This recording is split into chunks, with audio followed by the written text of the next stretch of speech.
ఒక దేశం అభివృద్ధి చెందాలంటే పకడ్బందీగా ఆర్థిక ప్రణాళికలు ఉండాలి. కానీ ఆ దేశం దగ్గర కేవలం అప్పుల చిట్టా మాత్రమే ఉంది.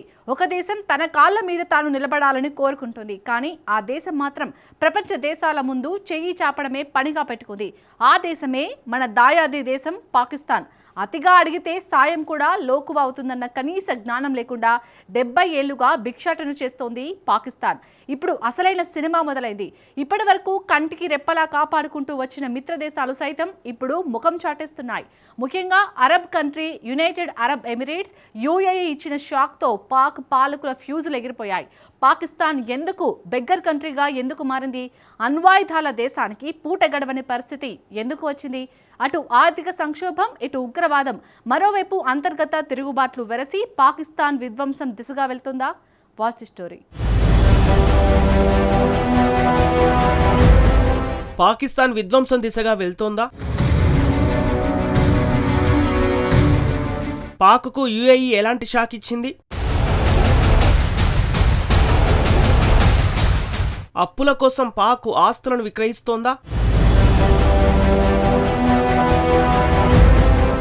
మితంగా అడిగితే దాన్ని సాయం అంటారు, అతిగా అడిగితే ఎవరైనా సరే లోకు అవుతారు. ఈ విషయం పొరుగున ఉన్న ఉగ్రదేశం పాకిస్తాన్ ఎప్పటికీ అర్థం చేసుకోలేదేమో. ఎందుకంటే ఆ దేశం నిత్యం అప్పుల మీదనే నడుస్తోంది. ఏ దేశమైనా అభివృద్ధి చెందాలని కోరుకుంటుంది, ఆర్థికంగా బలంగా ఎదగాలని ప్లాన్లు వేస్తుంది. కానీ పాకిస్తాన్కి ఇలాంటివి పట్టవు. ఇప్పుడు రుణం దొరికిందా ఇంకా చాలులే అనుకుంటుంది. మరో రుణం కోసం మళ్లీ ప్రయత్నాలు మొదలు పెడుతుంది. ఈ రుణాలను తిరిగి ఎలా చెల్లించాలి, ఈ రుణాల గండం నుంచి ఎలా బయటపడాలన్నది ఆ దేశ పాలకులు ప్రారంభం నుంచే విస్మరించారు. ఫలితంగా పాకిస్తాన్ బెగ్గర్ కంట్రీగా మారింది. పాక్ను బెగ్గర్ కంట్రీ అని మనం చెప్పనక్కర్లేదు. తమను మిత్రులు బెగ్గర్గా భావిస్తున్నట్లు స్వయంగా ఆ దేశ ప్రధాని షెహబాజు షరీఫ్ వెల్లడించిన విషయమే ఇది. భారతదేశం విభజించిన తర్వాత ఏర్పడిన పాకిస్తాన్ ధనిక దేశంగా ఉండేది. ఆ తర్వాత పాక్ పాలకులు భారత్ను వ్యతిరేకించడమే విధానంగా పెట్టుకుని సర్వనాశనం అయ్యారు. ప్రపంచంలోనే దివాలా రుణాలను ఐఎంఎఫ్ నుంచి అత్యధికంగా తీసుకున్న ఏకైక దేశం పాకిస్తాన్. ఐఎంఎఫ్ అంటే అంతర్జాతీయ ద్రవ్యనిధి సంస్థ. దివాలా తీసిన దేశాల ప్రభుత్వాల మనుగడకు ఈ సంస్థ రుణాలు ఇస్తుంది. ఈ సంస్థ తలుపును తొలిసారిగా 1958లో తట్టింది.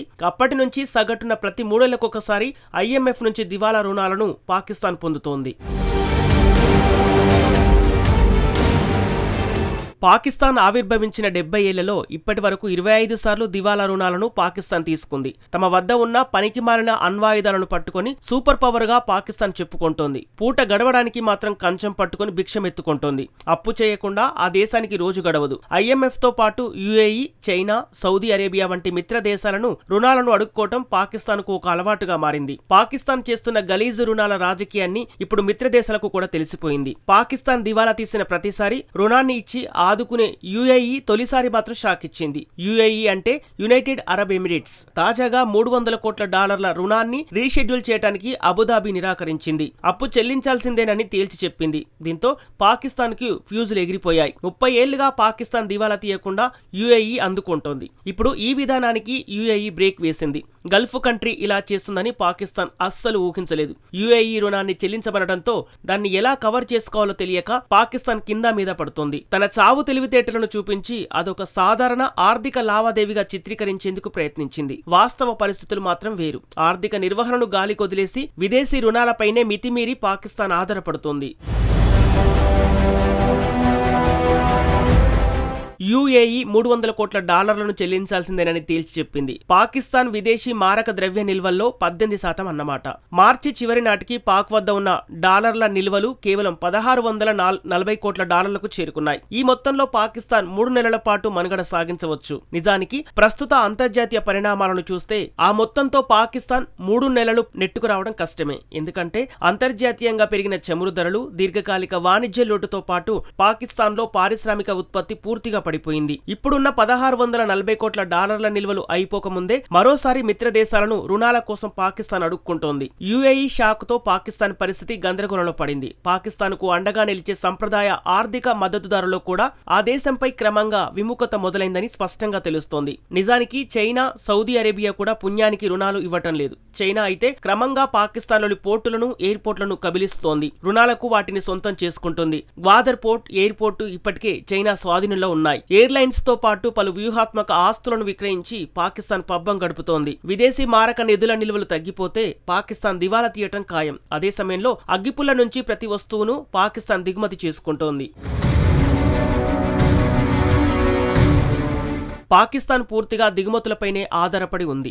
దేశీయంగా పరిశ్రమల్లో ఉత్పత్తి పడిపోతుంది. పాక్ పాలకులు స్వల్పకాలిక ఆర్థిక పరిష్కారాలనే ఎక్కువగా ఆశ్రయిస్తున్నారు. సింపుల్ గా చెప్పాలంటే ఈ పూట గడిస్తే చాలు అన్నట్టు దాయాది దేశం వ్యవహరిస్తోంది. ఫలితంగా ప్రతి కొన్నేళ్లకు ఒకసారి పాకిస్తాన్ లో ఆర్థిక సంక్షోభం తలెత్తడం, మళ్లీ అంతర్జాతీయ రుణదాతల వద్దకు వెళ్లడం ఉగ్రదేశానికి పరిపాటిగా మారింది. యుఏఈ షాక్ ఇవ్వటంతో పాకిస్తాన్ కుదేలవుతుంది. దీనికి తోడు IMF నుంచి కూడా $120 కోట్ల రుణాలు అందాల్సి ఉంది. IMF కూడా నిరాకరిస్తే పాకిస్తాన్ ఆర్థిక వ్యవస్థ ప్రమాదంలో పడుతోంది. ఈ ఏడాది పాకిస్తాన్ సుమారు $130 కోట్ల రుణాలను చెల్లించాల్సి ఉంది. పాకిస్తాన్ పరిస్థితి ముందు నొయ్యి వెనుక గొయ్యి అన్న చందంగా మారింది. ఒకవేళ IMF నిధుల రాకపోయినా మరింత జాప్యం పెరిగినా పాకిస్తాన్ ఆర్థిక సంక్షోభం తీవ్రతరం అవుతుంది. అంతేకాదు UAE తీసుకున్న నిర్ణయం పాకిస్తాన్ ఆర్థిక విశ్వసనీయతను దెబ్బతీస్తుంది. ఇన్నాళ్లు గల్ఫ్ దేశాలు డిపాజిట్లు, చెమురు పరపతి సౌకర్యాలు, పెట్టుబడుల వాగ్దానాలతో పాకిస్తాన్ ఆర్థిక వ్యవస్థ కుప్పకూలకుండా కీలక పాత్ర పోషించాయి. UAE రుణం పొడిగించడానికి అకస్మాత్తుగా నిరాకరించడం చూస్తే చిరకాల మిత్రదేశాలు కూడా పాకిస్తాన్కు అండగా నిలవడంలో పునరాలోచన చేస్తున్నట్లు కనిపిస్తోంది. మరోవైపు రుణాల కోసం నౌకాశ్రయాలు, బ్యాంకులు, విమానాశ్రయాల నిర్వహణ వంటి వ్యూహాత్మక ఆస్తుల్లో పాకిస్తాన్ వాటాను ఆఫర్ చేస్తోంది. ఇది గల్ఫ్ దేశాల పెట్టుబడులను ఆకర్షించడానికి ఇదొక ప్లాన్ మాత్రమే. ఇలాంటి చర్యలు స్వల్పకాలికంగా ఉపశమనాన్ని కలిగిస్తాయి. సాధారణంగా దేశం దివాలా దిశగా వెళ్తుంటే ఆర్థిక సంస్కరణలను చేపడతారు. కానీ పాకిస్తాన్ మాత్రం ఆస్తులను విక్రయించడమే సంస్కరణలుగా భావిస్తోంది. UAE తీసుకున్న నిర్ణయం ఓ వాస్తవాన్ని నొక్కి చెబుతోంది. పాకిస్తాన్ ఆర్థిక వ్యవస్థ బలహీనంగా ఉందని, విదేశీ ఆసరాపైనే ఆధారపడుతుందని తేల్చి చెబుతోంది. ఎగుమతులు పెంచడం, ఆర్థిక లోటును తగ్గించడం, దేశీయ పరిశ్రమలను బలోపేతం చేయడం వంటి పదునైన సంస్కరణలను చేపట్టకపోతే పాకిస్తాన్ కేలికతం అవడం ఖాయం. దీర్ఘకాలిక ఆర్థిక బలహీనతలతో అల్లాడుతున్న పాకిస్తాన్ను నమ్ముకుంటే నట్టేట మునగడం ఖాయమని UAE సంకేతాలిచ్చింది. ఇది పాకిస్తాన్కు అంతం కాదు, ఆరంభం మాత్రమే. ఆర్థిక సంస్కరణలు కాకుండా ఉగ్రవాదులను కొత్తగా నియమించుకునేందుకు పాకిస్తాన్ సంస్కరణలను చేపడుతోంది. తమకు ఏమాత్రం సంబంధం లేని కాశ్మీర్ కోసం దేశంలోని ప్రజలను విస్మరిస్తోంది. ఉగ్రవాదులు సంతోషంగా ఉంటే దేశ ప్రజలు సంతోషంగా ఉంటారన్న భ్రమల్లో పాకిస్తాన్ బతుకుతోంది. భారత్పై ఉగ్రవాదాన్ని రెచ్చగొట్టి కాశ్మీర్ను సొంతం చేసుకోవాలని పాకిస్తాన్ పాలకులు మిలిటరీ ప్లాన్లు చేస్తున్నాయి.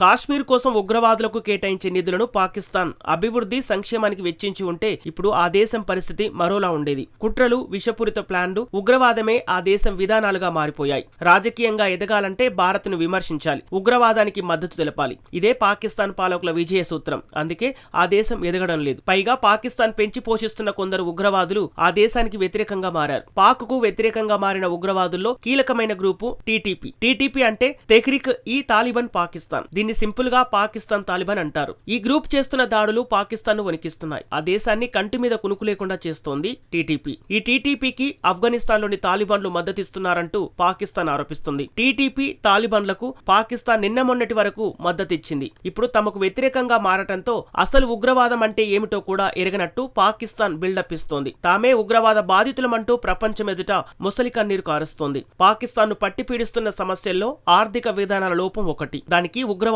తోడైంది. ఇప్పుడు మూడో సమస్య కూడా తీవ్రమైంది. అదే తిరుగుబాటు. బలూచిస్తాన్ లో తిరుగుబాటుదారులు తీవ్రమైన దాడులకు దిగుతున్నారు. ఈ సమస్య పాకిస్తాన్ కు చైనా రుణాలు దక్కకుండా చేస్తోంది.